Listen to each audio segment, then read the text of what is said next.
chasser la froideur. Est-ce que vous pouvez saluer les voisins? Je sens la lourdeur entre vous. Chasser la lourdeur. Est-ce qu'on peut acclamer le Seigneur Jésus? Oui, c'est la vérité. Ne désirez jamais prendre une décision lorsque les choses vont mal. Dieu nous forme chaque fois dans nos épreuves. Plusieurs fois, Dieu nous donne des caractères pendant l'épreuve. Alors ne perdez pas votre expérience dans les épreuves. Ne prenez pas une décision parce qu'il y a la pression. Je suis dans l'âge de Cyril. Au paragraphe 116, il dit ceci. Il dit bon, maintenant vous allez, beaucoup seront en désaccord avec ceci. Est-ce que vous voulez suivre frère? Il dit beaucoup seront en désaccord avec ceci.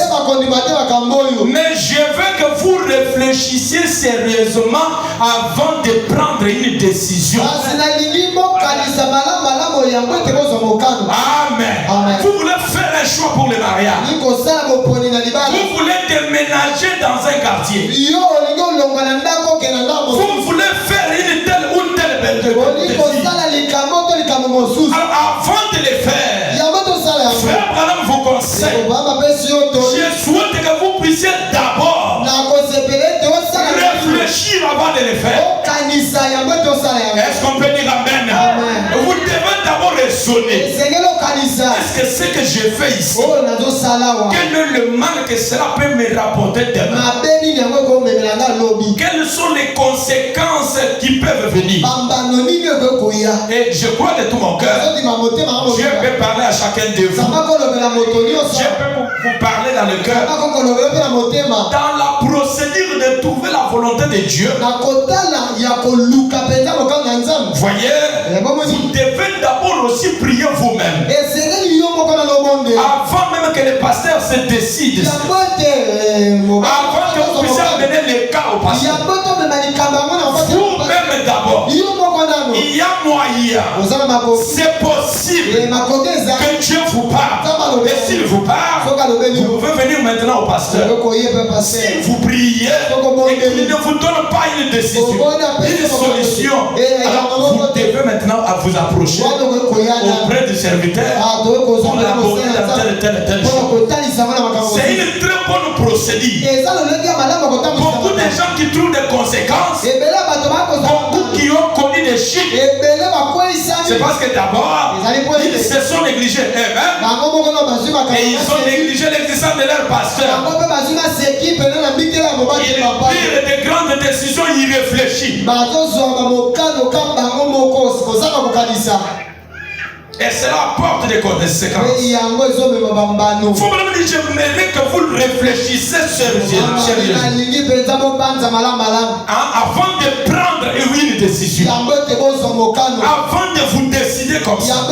Regardez nos anciens qui se sont introduits dans ce domaine. Ceux qui ont expérimenté le Seigneur. À cause d'une douleur qu'ils se sont rétractés. Voyez, ils se sont retrouvés même en dehors de la communication avec Dieu. Et j'aimerais le confirmer si haut. Quand vous êtes en séparation avec Dieu, vous n'aurez même pas une vision de Dieu. Dieu ne vous visitera même pas. Disons amen à la parole.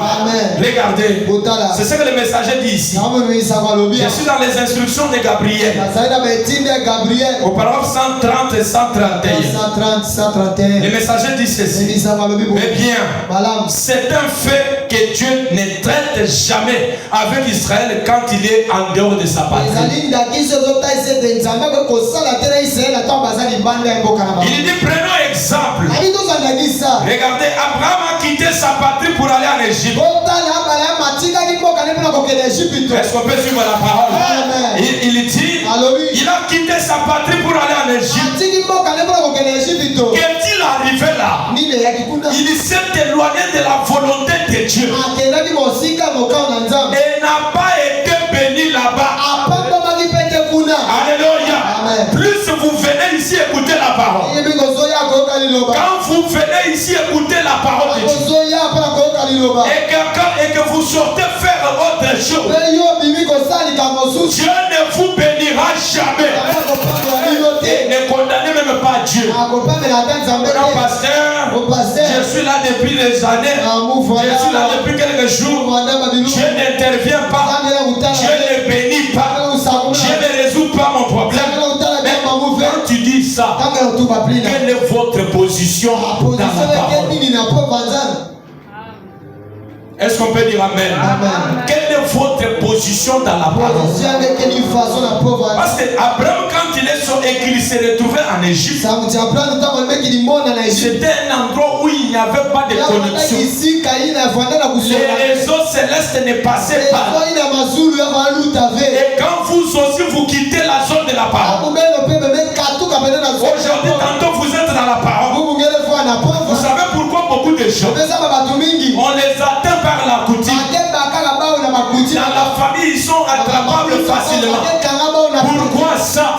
Il est tantôt chez Christ, tantôt il est dehors. Non, je vous dis ce matin, quand vous restez fidèle à Dieu, Dieu et sa parole ne déçoivent jamais. Est-ce que je peux entendre un grand amen? Amen. Dieu ne déçoit personne. S'il n'a pas déçu les anciens, il ne décevra jamais les ceux d'aujourd'hui. Mais le problème, c'est notre position. Si nous accusons Dieu de n'avoir pas accompli sa parole, quelle est notre position face à sa parole? Êtes-vous spirituel comme vous l'avez arrêté? Avez-vous reconnu réellement la lumière du jour? Avez-vous reconnu les messages du temps de la fin? Est-ce que vous mettez en pratique ce que vous écoutez? Voilà pourquoi, autant que Dieu vous bénisse, il se réserve. Frère me dit, jusqu'à ce qu'il ait retourné dans sa patrie, Dieu n'a plus traité avec lui. Est-ce que nous sommes ensemble? Amen. Des acclamations pour les seigneurs. Dieu n'a pas traité avec Abraham aussi longtemps qu'il était dans le monde égyptien. Et vous, quand vous n'avez pas de position, n'espérez pas la visitation. Aujourd'hui vous êtes spirituel, demain vous êtes fou. Aujourd'hui vous agissez mieux, demain vous agissez autrement. Un homme sans position, c'est un homme qui ne mérite pas la confiance de Dieu. Abraham dit, il n'avait pas même la vision. Rien d'autre ne pouvait être avec lui jusqu'à ce qu'il soit retourné dans sa patrie. Et notre patrie aujourd'hui, c'est le message du temps de la fin. Si vous étiez sorti, et même si vous n'y étiez pas entré, ce matin c'est possible d'y entrer encore. Alléluia. Dans le message, les visions réelles tombent. Dans le message du temps de la fin, il y a un véritable baptême du Saint-Esprit. Et Dieu baptise encore du Saint-Esprit. Mais en dehors là-bas, il n'y aura pas de connexion. Et quand vous vous décidez de ne pas prier, quand vous vous décidez de ne pas voir la vie chrétienne, regardez aussi les conséquences qui peuvent venir un an avant ici, après ici. Qu'est-ce qui peut vous arriver après ça? Si Dieu vous appellera, vous irez dans quelles conditions? Je suis au paragraphe 133 de la même prédication. Je prends d'abord 132. Il est dit, regardez Israël, quand ils ont été envoyés en Égypte pour 400 ans, il n'est pas arrivé un seul miracle. Pas un seul signe, rien n'est arrivé. Il n'y a rien mentionné dans l'histoire. Toujours les mêmes trains. Ils allaient à l'église, ils nous offraient les agneaux. Dire un je vous salue Marie, ou n'importe quoi d'autre est retourné. Et vous allez voir, les sacrificateurs se disputaient là-bas. Il n'y avait pas de Dieu, pas de vision, pas de visitation pour Dieu. Et ils étaient là comme ça. Pourquoi? Parce que Dieu ne les voyait pas à leur place. Quand tu t'inquiètes que Dieu ne te révèle pas là, quand tu t'inquiètes que Dieu ne me visite, que Dieu ne me console pas, Dieu ne me visite pas, vous êtes dans quelle tribu? Vous êtes dans quelle position chrétienne? Dieu bénira quelqu'un qui est stable. Dieu bénira celui qui montre sa position. Et ta position aujourd'hui déterminera ce que tu seras demain. Alléluia. Alléluia. Ta position que tu peux prendre aujourd'hui, mon frère, ça déterminera ce que tu seras. Il y a les gens, plus il est chrétien, plus on sait même dire que demain tu seras une telle personne. Est-ce qu'on peut dire amen? Il y a des gens, vous les regardez comme ça, vous vous dites, celui-ci c'est lui qui va l'épouser, c'est un chrétien. Pourquoi par rapport à ta manière, ta position d'être. Mais quand d'abord Dieu est froid, Dieu peut permettre n'importe quelle histoire venir. Quand tu n'as pas une position officielle, on ne connaît pas ce que tu es. On voit seulement les corps venir à l'église. Mais dedans, là-bas, il y a plein de décisions. Les diables vous proposent plein de choses. Les diables vous inspirent trop de sales choses. Non, mon frère et ma soeur, et ne soyez pas boostés par les diables pour tirer une certaine décision plus tard. Prenez du temps, comme le prophète l'a dit, réfléchissez un peu. Et nous les chrétiens, on ne réfléchit pas à l'heure pour prendre une décision. Nous lisons la parole et puis nous allons agir. Dieu nous donnera des moyens. Que quelqu'un dise amen. Dieu nous orientera. Mais quand votre position n'est pas connue, vous êtes un homme émotif. Un homme émotif, c'est-à-dire toi tu es touché par n'importe quel problème. Si un problème t'arrive comme ça, on ne te voit pas à l'église. Mais tu es trop émotif. Or, il y a eu les gens qui sont passés par des dires épreuves. Abraham en dirait 25 ans. Et quand on dit 25 ans là, parfois c'est facile à dire. C'est facile à le dire à bouche. Mais quand on va expérimenter ça, il faut être réellement appelé de Dieu pour tolérer cette épreuve. Mais je sais qu'un enfant de Dieu, ses expériences sont trouvées dans les épreuves. C'est pourquoi David, quand il s'est trouvé devant Goliath, il n'a pas rappelé ce que son père faisait. Mais il s'est rappelé aux expériences qu'il a eu avec Dieu. Alléluia. Alléluia. Si tu souffres aujourd'hui et que Dieu t'a sorti de là, on fait entrer certains témoignages dans les judiciaires. Un jour ça va te servir. Un jour ça va t'aider. Tu te tiendras devant ces nouveaux problèmes et tu diras, non, toi le problème qui est là aujourd'hui, je connais que ton frère était déjà passé ici et Dieu m'avait délivré de ça, et toi aussi tu n'auras pas besoin de temps dans la vie. Est-ce qu'on peut dire amen?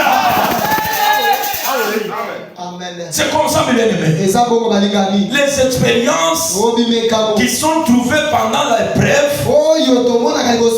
ça reste ancré dans le cœur. Mais quand vous fouillez l'épreuve, quand vous fouillez les épreuves, l'école des épreuves, vous êtes un bâtard ou comment? Parce qu'un véritable fils de Dieu ne peut jamais fouiller les épreuves. Il faut pas me dire au 133. Et Dieu n'a jamais traité avec Israël jusqu'à ce qu'il soit retourné dans sa patrie. Branham dit ça. Il dit écoutez-moi. Est-ce que vous écoutez Branham? Il dit ainsi dit le Seigneur. Dieu ne traitera pas avec son église jusqu'à ce qu'elle revienne dans sa patrie. Et le message de l'heure, c'est la patrie de l'église. Branham dit ainsi dit le Seigneur. Dieu ne traitera jamais avec vous si vous ne revenez jamais. Amen. Fin de compte, Naomi est retournée. Et vous devez aussi tirer beaucoup d'attention, frère. Les problèmes de la prédestination, c'est un cas complexe. Vous pouvez tomber avec quelqu'un. Et quand vous tombez tous, toi ça te dérange dans le cœur. Et lui ça ne lui dérange pas. Tirez beaucoup d'attention. Ne me suivez pas. Parfois, il appartient aux gens qui ont été condamnés bien avant la fondation du monde. Mais toi, quand chaque fois tu tombes et que la voix te dit de te repentir, tu es un vrai enfant de Dieu.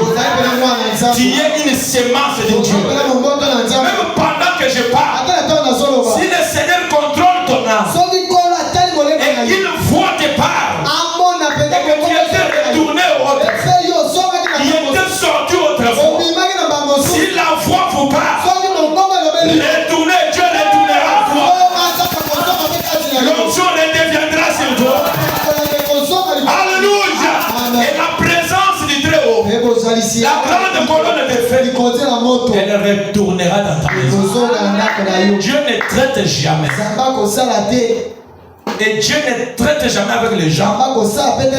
Il est dans l'église comme il est venu. Et à la maison là, il y a des choses qu'on lui a données pour la protéger. À la maison là, il y a des choses qui le protègent. Si l'Éternel ne garde pas la vie, c'est lui qui la garde, veille en feu. Il n'y a rien qui peut mieux protéger plus que le Seigneur. Quand tu sors parfois le matin, tu ne sais pas ce que tu craques. Mais néanmoins, le soir, tu reviens à ta maison. Parfois, les armes, les balles vous passent à la force. C'est le Seigneur qui épargne tout ça. Alléluia. Et quand il épargne, c'est pour que tu vois sa grandeur. Est-ce qu'on peut dire Amen? Les maladies parfois vous frappent. Et vous apprenez que la même maladie là, il y a eu quelqu'un qui était mort avec. Mais toi tu as souffert, tu es vivant, je te prêche ce matin. Est-ce que ce n'est pas un sujet d'acclamer le Seigneur? Est-ce qu'on peut acclamer le Seigneur? On ne peut pas pousser les cris des gens pour les jeter. Il y a des choses que Dieu fait. Et dans plusieurs cas, Dieu n'aime pas nous montrer tous nos combats. Est-ce que nous sommes ensemble? Amen. Dans plusieurs cas, Dieu n'aime jamais nous montrer tous nos combats. Et il y a même des choses, quand Dieu peut me les montrer sur quelqu'un, je n'aime jamais tout dire. Parce qu'il y a des choses, vous dites à la personne comme ça, et il a peur, et il n'a pas moyen de continuer à vivre. C'est comme une autre, il me dit, pasteur, maintenant je dois faire quoi? Je dois faire. C'est vrai. Dieu s'en occupera. Vous devez aussi le savoir. Quand Dieu révèle quelque chose, la parole dit, ce qu'il révèle, il l'a condamné déjà. Est-ce qu'on peut dire amen? Mais sachez très bien, quand vous sortez en dehors de la parole, vous prenez une décision brutale. Il vous a laissé devenir faible aujourd'hui. Regardez ce que tu peux devenir après ça. Tirez beaucoup d'attention. Le même Dieu qui pourvoyait le pain là, le même qui te donnait l'argent autrefois, s'il y a une crise aujourd'hui, il parlera demain. Est-ce qu'on est ensemble? Il parlera, il améliorera la condition. Les choses vont bien marcher. Et je le dis comme prophète à la chair, les choses marcheront mieux. Que celui qui croit puisse dire amen. Je le prophétise. Dieu est celui qui peut appuyer sur un bouton. Il connaît tous les boutons de nos vies. Il connaît que le directeur allait toucher. Alléluia. Il a des banques même dans les zones. C'est lui qui donne des grandes promotions. C'est lui qui paye mieux. Il paye quelqu'un ce matin ici. Alléluia. Ne prenez jamais une décision qui peut vous écrouler demain. Est-ce qu'on peut dire amen? Tirez attention même à celui que vous donnez votre âme de vous conduire. Vous devez tirer beaucoup d'attention. C'est aussi une grande décision. Parce que le mot, frère me dit, beaucoup de gens aujourd'hui, ils sont parvenus à recevoir les esprits des hommes au lieu de l'esprit de Dieu. Non. Beaucoup de gens aujourd'hui parviennent à recevoir les esprits des hommes au lieu de recevoir l'esprit de Dieu. Parce que aussi, ils ont été très mal instruits par rapport au chant. Et vous devez bien prendre les choses. Et quand Dieu vous révèle maintenant là où vous devez être, tirez maintenant l'attention à la position que vous prenez après ça. Cela est lié à exactement votre avantage. Est-ce qu'on peut dire amen à ça? Vous devez tirer beaucoup d'attention. Branham dit, c'est de la même manière quand quelqu'un veut se marier, ne devez pas prendre les choses au moins sérieux. Vous devez observer les choses avec beaucoup de sérieux. Vous devez suivre les choses convenablement. Je suis dans l'exposé de cet âge. Dans quelques minutes, je vais terminer. Le messager dit ceci. Je suis dans l'âge de l'église de Smyrne. Parole 117, frère. Si nous souffrons avec lui, est-ce que nous sommes ensemble ici? Si nous souffrons avec lui, nous ne pouvons. Écoutez, j'ai sauté quelque chose. Je dois lire ça. Je dois être fidèle à ça. Écoutez, si nous ne souffrons pas avec lui, nous ne pourrons pas régner avec lui. Ils ont amen à ça. Il dit, il faut souffrir pour régner. Est-ce que quelqu'un dit amen? C'est comme Frère Branham dit quelque part. Vous trouvez quelqu'un le matin, il se lève, il ramasse beaucoup d'argent. Est-ce qu'on est ensemble? Est-ce que vous me suivez bien? Il ramasse beaucoup d'argent. Branham dit, il ne trouvera pas la valeur de cet argent. Il va dilapider ça comme il veut. Mais c'est différent de cette autre personne qui fait parfois les pieds pour aller au travail. Il s'assoit sur la chaise du premier au travail. Lui, quand il trouve l'argent, il connaît bien combien cela coûte. Alléluia. Amen. Et il connaît bien le gérer. Est-ce qu'on peut dire amen? Amen. Il faut souffrir pour régner. Mais vous êtes qui pour être épargné aux épreuves? Il faut regarder les listes de la vallée. C'est une fleur qui combat beaucoup. Regardez, cette fleur-là, ça quitte de loin les fins fonds de la terre. Et parfois d'où ça vient là, il y a des pierres qui se collent comme ça. Il y a de la boue, il y a des épines là. Il y a des obstacles, des barrières. Vous allez voir, l'hélice va combattre jusqu'à ce que il va monter jusqu'à ce que il va combattre jusqu'à ce que et demain, quand lui apparaît, tout le monde commence à acclamer. Tous les fourmis viennent pour sister. Vous ne savez pas ce que j'en dirais. Et Branham dit c'est ça la vie des chrétiens. Est-ce qu'on peut dire amen? C'est ça la vie des chrétiens. Mais vous êtes qui pour échapper? Qui êtes-vous pour dire non aux épreuves? Si Jésus lui-même est passé par le fait que vous fuyez, c'est-à-dire vous révisez les épreuves. Non, tous les vrais chrétiens ont connu des épreuves. Il y en a qui ont perdu les habits. Il est resté avec un seul pantalon. Ah, comme je me rappelle autrefois, j'étais victime du vol en 2014. Là, j'ai interprété encore. Non, j'ai prêché déjà. Et voyez, quand vous trouvez un jour, il y avait quelqu'un qui devait prêcher. Et c'était hier que j'étais victime. Maintenant, il fallait interpréter ces jours. Et maintenant, il me fallait montage. Je me rappelle un frère que je ne saurais pas oublier. Il m'avait donné certains sandales qu'on fabrique ici, des pneus de remorque ici. Ce qu'on appelle l'angologésie.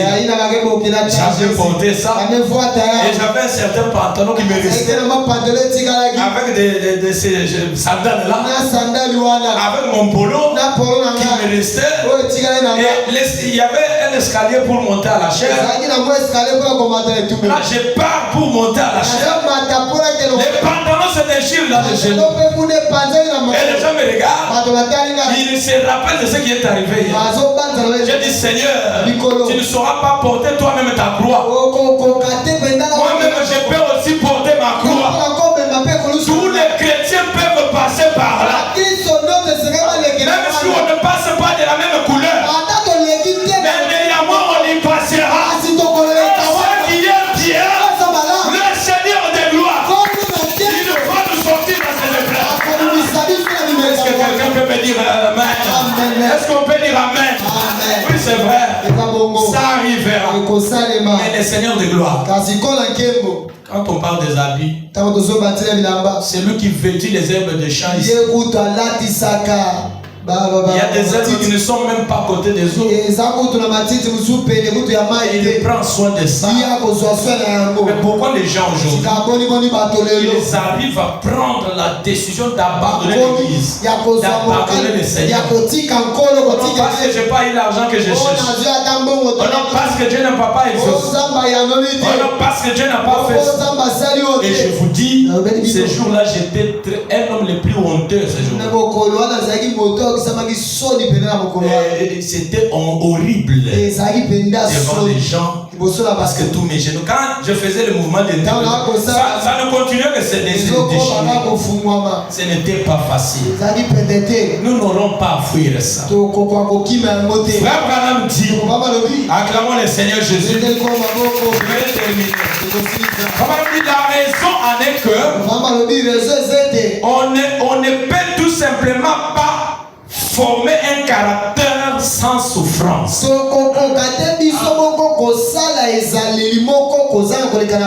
Nous avons un caractère lorsque les épreuves nous atteignent. Dieu nous donne une taille, une forme lorsque les épreuves nous atteignent.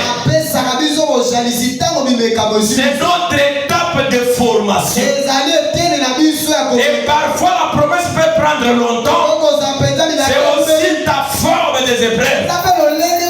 Mais ce qui est réel, celui qui a fait la promesse est grand. Il est le créateur de l'univers. Tôt ou tard, il va l'accomplir. Qui êtes-vous pour fuir? Non. Jésus ne portera pas lui-même la croix.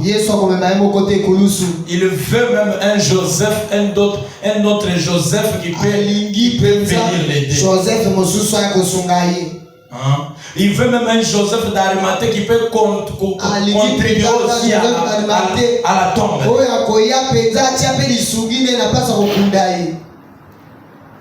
Dieu veut des gens qui sont forts pendant l'épreuve. Branham dit, le caractère c'est une victoire, ce n'est pas un don. Est-ce qu'on peut dire amen? Le caractère c'est une victoire. Même le fait de devenir spirituel, quand vous voyez déjà quelqu'un complet spirituel, non, c'est qu'il est là, c'est un résultat de beaucoup de choses qu'il a passées. Alléluia. Parfois il était à genoux, parfois il ratait manger, parfois il était tout le temps à genoux. Ça, c'est une victoire, ce n'est pas un don. Est-ce qu'on peut dire amen? Disons amen à la parole. Oh non, mes enfants ici sont têtus, tout ça. Non, c'est un caractère qu'il faut former par beaucoup de choses. Et un jour, ça sera une victoire. Est-ce qu'on peut dire amen? Et c'est comme ça, bien aimé frère. Même quand je le dis là, tu ne seras pas spirituel le même jour. C'est quand je gronde aujourd'hui. Je parle demain. Je reviens encore. Je parle encore. Je parle encore.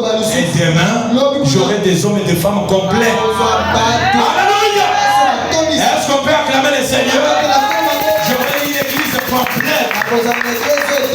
Comme un frère qui me disait, je peux aussi rester à l'église, non? Quand je reste, tu ne reviens que il me faut revenir, il me faut venir à l'église. Je dis frère, moi je vais parler jusqu'à ce que je te voie à l'église.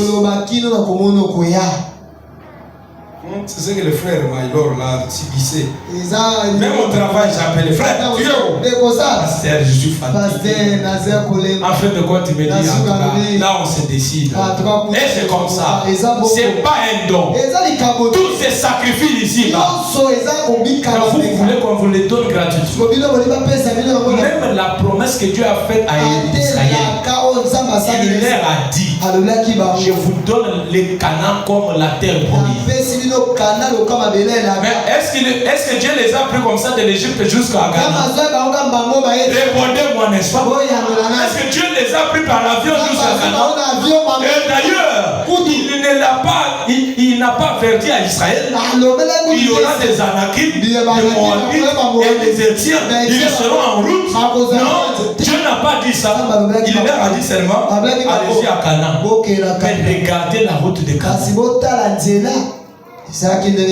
Regardez la route de Canaan.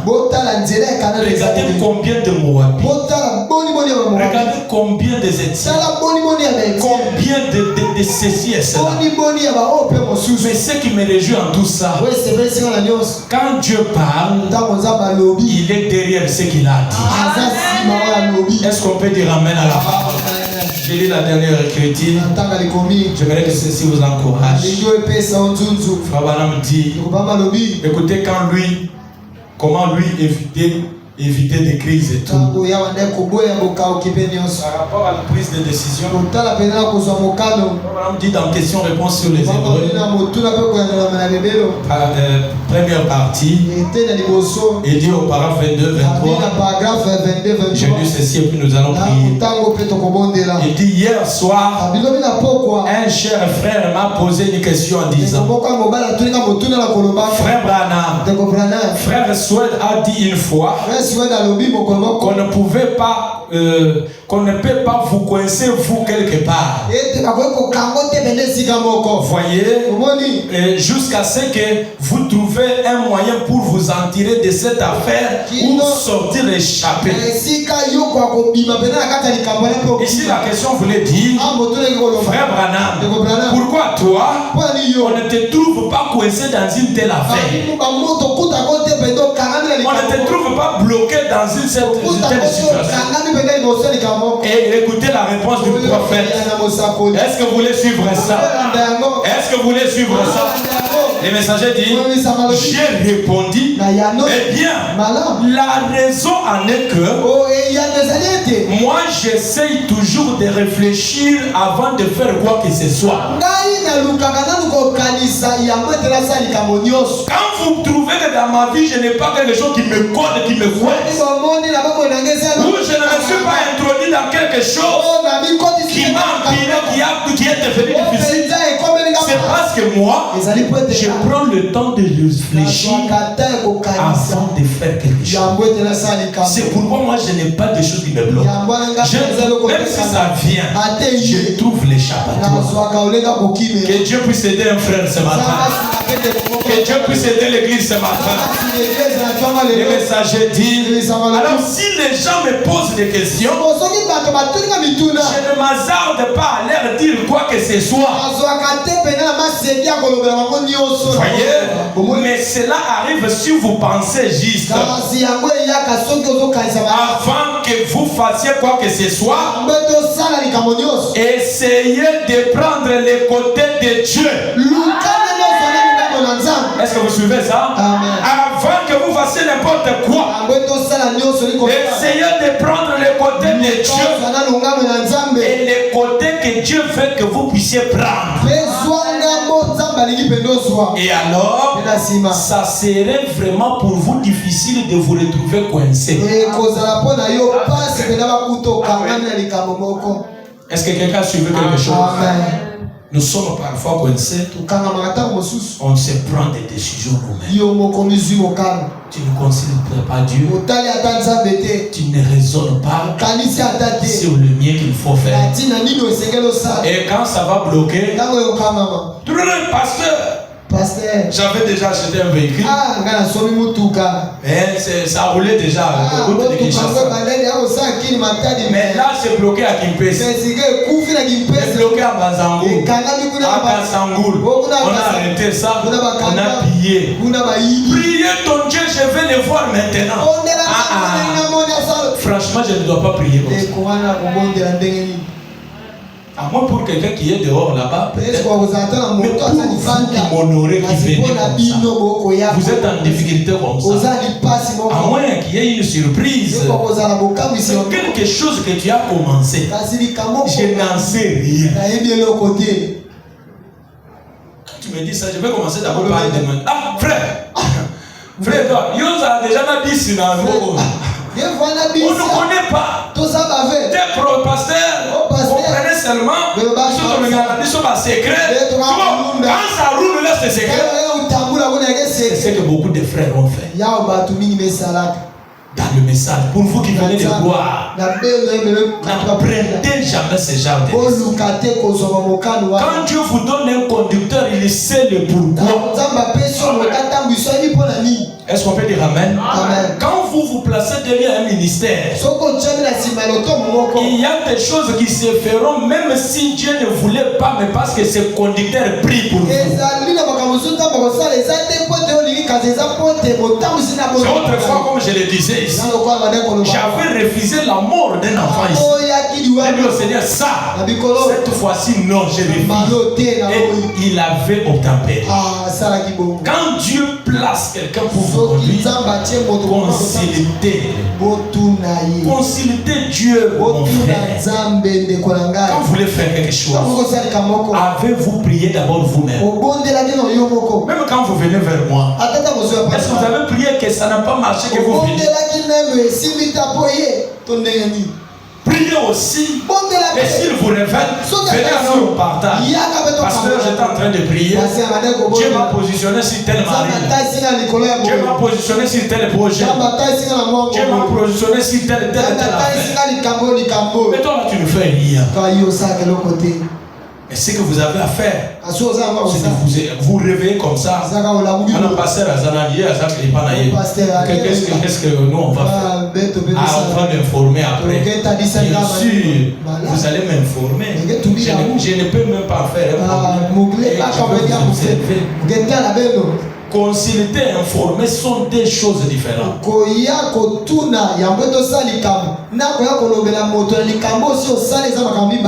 Des choses différentes. Quand vous m'informez, donc vous avez été capable. Gloire à Dieu que ça puisse aller de l'avant. Mais consulter, c'est aussi chercher la volonté. Est-ce que quelqu'un a saisi quelque chose ce matin? Acclamons le Seigneur Jésus. Dieu vous bénisse plus ce matin. Que Dieu vous oriente. En tant que votre conducteur, je prêche comme ça pour que Dieu vous oriente. Que Dieu vous oriente dans tous vos projets. Ne prenez jamais de risques. Parce que la décision que vous prenez aujourd'hui, ça aura de l'impact 5 ans plus tard. Ça va vous travailler 5 ans plus tard. Alors soyez sérieux. La décision chrétienne que vous prenez aujourd'hui, ça aura de l'impact sur vous. En bien ou en mal, quelque part. Alors soyez sérieux, même quand vous servez le Seigneur. Est-ce que vous êtes sérieux dans ce que vous faites? Parce que ça aura de l'impact. Je dis que tout le monde soit debout. Tenons-nous debout. Allons chanter pour prier. Je me précise la route du ciel. Oh, nouvelle terre. À chaque jour je voici mon chemin. Oh, je prie toujours. Oh, place-moi Seigneur pour des cris. Oh, lève-moi Seigneur. Oh, que je me tiens par la force.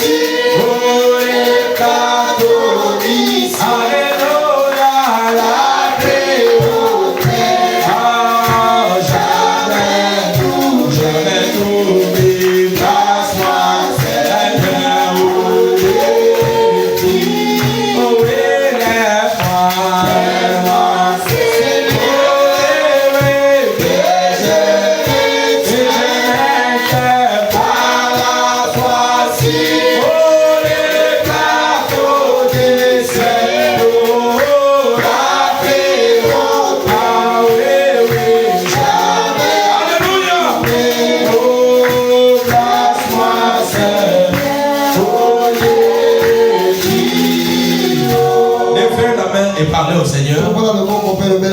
Si Dieu vous a donné quelque chose ce matin, si le t'a parlé quelque chose ce matin, si tu étais